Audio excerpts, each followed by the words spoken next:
Right, in this video we're going to be learning about covalent networks. Covalent networks are a special type of solid, and as you can probably see from the examples listed there, they're some of the hardest things we know. Diamond, of course, the hardest substance known. Graphite, which although used as a lubricant, each particular sheet of that is very, very hard. And silica, SiO2, which is glass, what glass is made up of.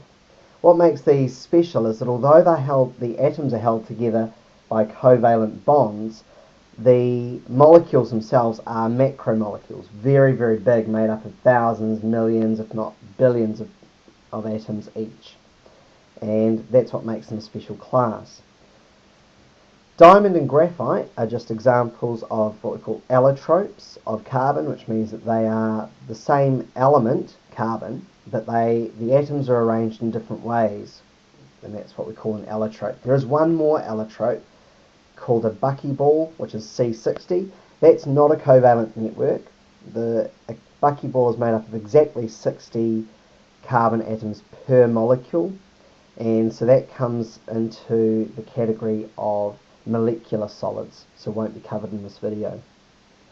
Right, so before we can go too much further, because I'm going to focus on the two allotropes of carbon, the diamond and the graphite, we better have a look at what makes carbon so special for making these covalent networks. If we have a look here, carbon is number 6 on the periodic table, which means it has 6 protons. Because atoms have no charge, then it also has 6 electrons. And you can see in the diagram there that they are arranged 2 in the first energy level and then 4 in the outer energy level, or the valency shell if you want to call it that. What this means is having 4 in the outer shell, or the highest energy level, is that carbon does not have the ability to make an ion in its atomic form. It takes too much energy to gain or lose 4 electrons to either empty or fill that outer shell. So instead what carbon does is it takes the path of least resistance and creates a covalent bond by sharing electrons with other, in this case, carbon atoms. So how does this look? Well, in diamond we can see that each carbon atom forms 4 covalent bonds with other carbon atoms. Although a covalent bond is not as strong as an ionic bond, the fact that there are 4 of them for every carbon atom makes diamond incredibly strong. So what we find is that if we were to try and remove even this carbon atom here off the edge, we still have to break, I've drawn it incorrectly there, but we have to break 4 covalent bonds before we can remove that atom. And actually we cannot melt diamond. We can't break or weaken these bonds enough to make it fluid, so for the particles to be able to move. If we actually were able to give enough energy, we would break each atom off, so we'd actually atomize it, so basically turn it into a gas, where the carbon atoms were in the gaseous state. So this explains the hardness and the strength of diamond. Every atom has got 4 covalent bonds holding it in the lattice, or in the super molecule. Also, the fact that it's a covalent bond means that none of these particles have got a charge. As well as that, the particles are not free to move. So this explains why diamond is a very, very good insulator. It will not conduct electricity because I simply cannot put a charge through it, as there's no charged particles to carry that charge. So diamond's actually quite an easy one to explain and to understand. However, the other allotrope of carbon, which is our graphite, is a little bit harder to understand. Graphite is actually used as a lubricant, so that means it must be quite soft. It is a semiconductor, so it conducts electricity, but not wonderfully. So how the heck can that happen if there's no charged particles? Well, in this case, you'll see that each carbon is only bound to 3 others.